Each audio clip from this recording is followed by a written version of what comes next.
This hospital in Chicago is preparing to deliver COVID-19 vaccines made by Pfizer-BioNTech that were approved for emergency use by the U.S. Food and Drug Administration Friday night. Logistical challenges include keeping the vaccine at the extremely cold temperature of minus 70 degrees Celsius using specially designed temperature-controlled thermal shippers and freezers. That ultra-low freezer we can only open for 2 minutes at a time, otherwise it'll go out of range, so we have to be very precise in our movements. And once we take the drug out, we have to move it to the refrigerator within a 10-minute time frame so it doesn't fall into the ultra-quick defrost. If it defrosts too quickly, we only get 2 hours stability. If we can defrost it slowly, we get 5 days of stability. Immediately following the vaccine's approval, President Donald Trump released a video on Twitter hailing the news as a medical miracle.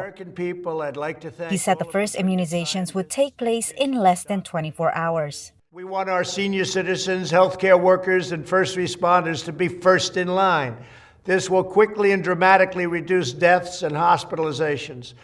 Trump's announcement followed media reports of his chief of staff threatening to fire the head of the Food and Drug Administration, Stephen Hahn, if he did not grant emergency use approval by Friday. All of these rooms are full of COVID. Vaccine approval came as COVID-19 cases soared, with almost 300,000 confirmed deaths. Yet some Americans are skeptical about vaccine safety. I definitely feel like it's too fast. We don't know the side effects. It hasn't been tested long enough. We want to make sure that this works for real, because you don't want to take something that is going to make everything worse for you. A recent survey by the Associated Press shows about half of U.S. adults say they won't get the vaccine or are unsure if they will. Good afternoon, everyone. President-elect Joe Biden, who spoke Friday morning after the vaccine was recommended but not yet approved, sought to allay public skepticism of political influence in its approval.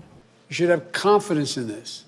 There is no political influence. These are first-rate scientists taking their time looking at all of the elements that need to be looked at. Scientific integrity led us to this point. Despite the vaccine's approval, there is still much planning and details to be finalized at the state and local level in terms of when and where Americans can get the vaccine. In the case of healthcare workers, you can find them in healthcare settings. And in the case of long-term care residents, certainly they're in long-term care facilities. So it may not mean as much for the first two priority groups. But once you start to talk about essential workers, the elderly, those distribution points and pointing to where people need to go and at what time will be absolutely critical. The U.S. is now the sixth country to approve this two-dose regimen, including Britain, Bahrain, Canada, Saudi Arabia, and Mexico.